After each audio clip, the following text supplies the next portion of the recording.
Kuliah Bahasa Indonesia tentang wawancara untuk menentukan bahasa baku dan bahasa benar, Pak. Apakah Bapak bersedia? Ya, silakan. Terima kasih, Pak. Nah, yang pertama, Pak, bagaimana pendapat Bapak tentang etika mahasiswa di zaman sekarang? Untuk etika mahasiswa di zaman sekarang ya, jadi sebenarnya seiring dengan berjalannya waktu ada perubahan etika mahasiswa dari zaman yang dahulu dengan sekarang ini. Jadi ada perbedaan antara mahasiswa di zaman milenial dengan zaman-zaman yang sebelumnya. Kalau zaman dahulu mahasiswa itu dengan dosen itu memiliki batasan yang jelas. Jadi maksudnya dosen itu posisinya di atas, mahasiswa di bawah, dan itu biasanya interaksinya itu adalah interaksi yang kaku gitu. Cuma kalau misalkan yang sekarang karena mahasiswa masuk gen milenial ya, maksudnya itu masuk milenial, interaksi dengan dosen itu biasanya akan lebih terbuka. Artinya lebih terbuka, dosen dengan mahasiswa itu komunikasinya jauh lebih baik. Nah, imbasnya adalah ketika komunikasi itu bisa lebih lancar atau misalkan bisa lebih terbuka, biasanya etika itu juga akan berpengaruh. Artinya kalau kita sudah lugas nih berbicaranya, sudah bicara bebas, biasanya mahasiswa juga etikanya itu akan berkurang dibandingkan dengan dulu. Kalau zaman dulu kan orang dengan dosen itu kan memang hormat gitu, karena memang tata kramanya juga itu hormat. Seperti saya ingat dulu ketika zaman saya kuliah itu ada dosen lewat, mahasiswa itu biasanya pagi Pak, selamat pagi Pak. Kalau sekarang itu banyak mahasiswa yang secara etika sebenarnya tidak banyak bagus gitu. Dosen lewat pun masih dibaca cuek saja gitu. Sebenarnya ada penurunan etika karena itu adalah sebenarnya imbas dari keterbukaan pola komunikasi sekarang. Jadi kesimpulannya etikanya sudah menurun ya, Pak? Ya, sudah menurun. Tetapi itu akan jadi masalah untuk dosen-dosen yang sudah senior.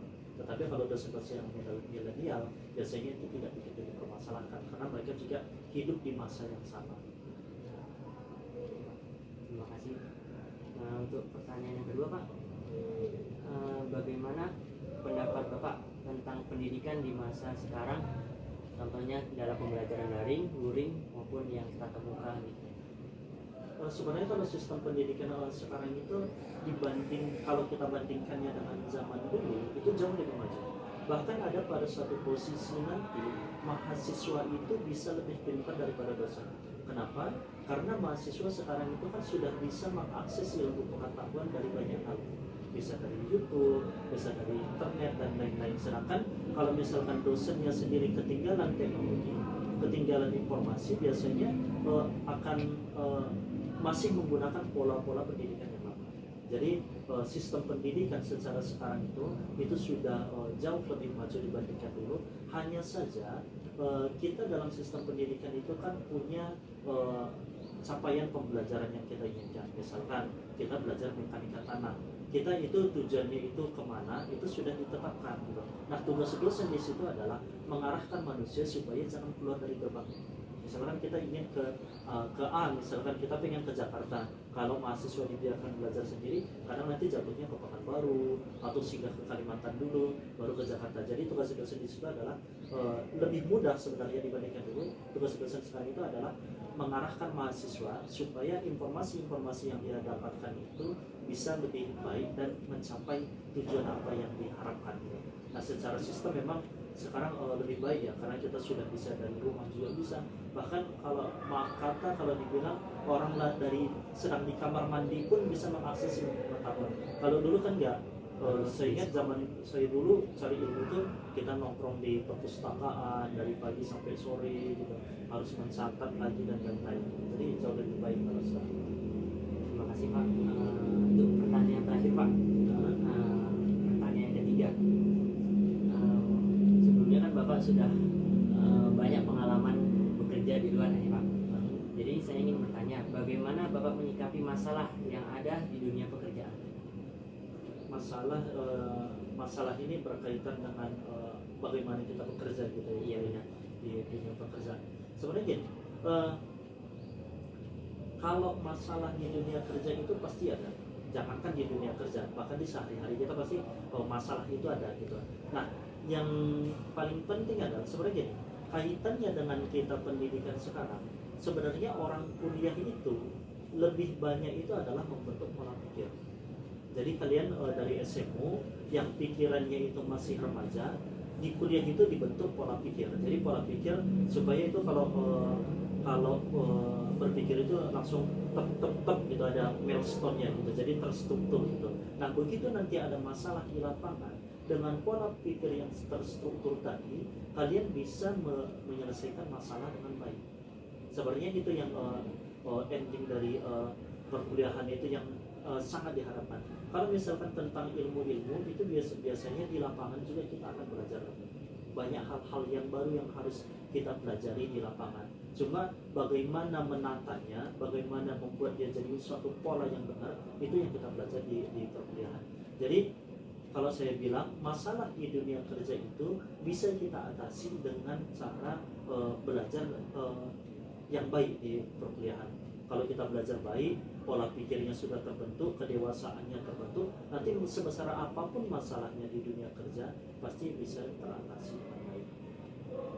Jadi kesimpulannya kita harus banyak belajar dulu untuk menempa diri kita ya Pak. Jadi makin banyak pengalaman biasanya akan semakin dewasa. Jadi kalau kita masih baru-baru biasanya masih mendahulukan ego, emosi, tapi semakin lama, semakin banyak kita bertemu dengan orang lain, biasanya kita akan semakin bijaksana untuk menghadapi masalah. Terima kasih Pak. Terima kasih Pak untuk waktu dan kata-kata yang atau ilmu yang Bapak berikan kepada saya. Sebelumnya saya minta maaf jika saya ada kekurangan atau kesalahan dalam penyampaian. Saya sudahi Pak. Assalamualaikum warahmatullahi wabarakatuh. Pak, terima kasih ya Pak.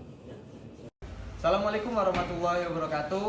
Nama saya Muhammad Iqbal. Saya dari kelas SI 2C dari kelompok 4. Di sini saya akan mewawancarai seseorang untuk memenuhi tugas bahasa Indonesia. Baik, perkenalkan nama abang, habis itu dari kelas mana dan juga di sini. Perkenalkan, nama saya Ragil Soleh Nugroho, kelas SI 2A. Baik, langsung saja saya akan memberikan beberapa pertanyaan kepada abang. Bagaimana abang bisa memilih jurusan sipil di teknik di Politeknik Negeri Medan ini? Karena banyak sih, ada beberapa alasan yang kenapa saya memilih jurusan sipil, karena peluang kerja yang lumayan besar ditambah relasi yang banyak juga dari sipil. Menurut abang untuk fasilitas di bengkel dan juga laboratorium sipil di Polmed ini bagaimana? Ya, lumayan baik lah, tidak ketinggalan dibandingkan universitas lain atau kampus lain. Yang terakhir, untuk motivasi abang di jurusan teknik sipil ini apa? Motivasi saya sih masuk sipil karena mungkin dengar-dengar banyak peluang kerja yang bagus, karena mungkin beberapa tahun yang akan datang bakal banyak pembangunan infrastruktur atau yang lainnya. Ya. Terima kasih Bang, itu aja Bang ya. Yuk. Selamat siang, nama saya Muhammad Arif Tongat dari kelas SI 2C. Di sini saya akan mewawancarai salah satu pegawai di Politeknik Negeri Medan untuk sebagai tugas bahasa Indonesia.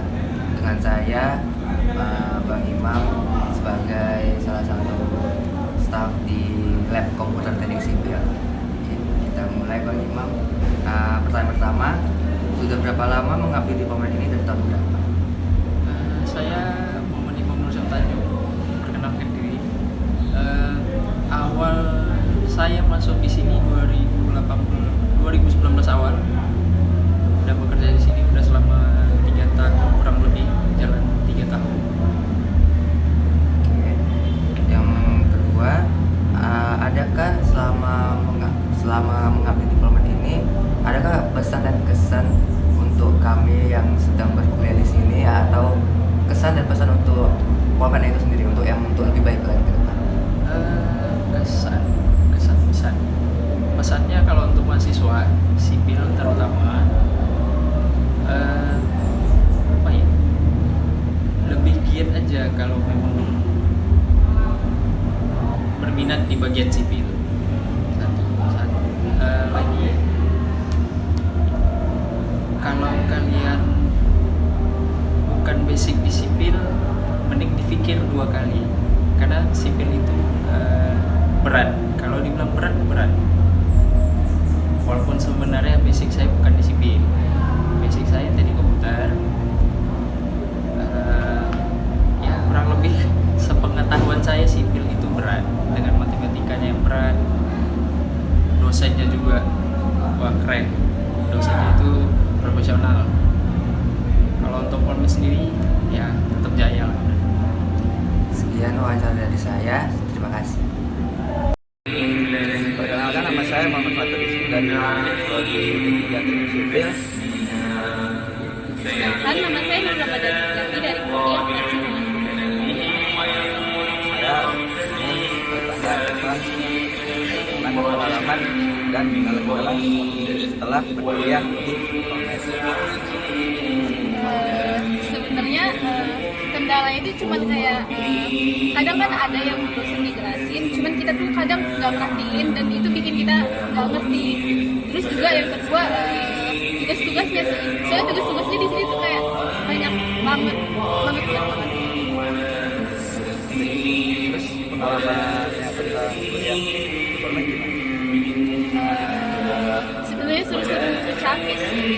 Soalnya kalau misalnya kita udah ngerti tentang materinya, itu pasti bakalan seru banget. Dan juga di sini tuh banyak kegiatan-kegiatan yang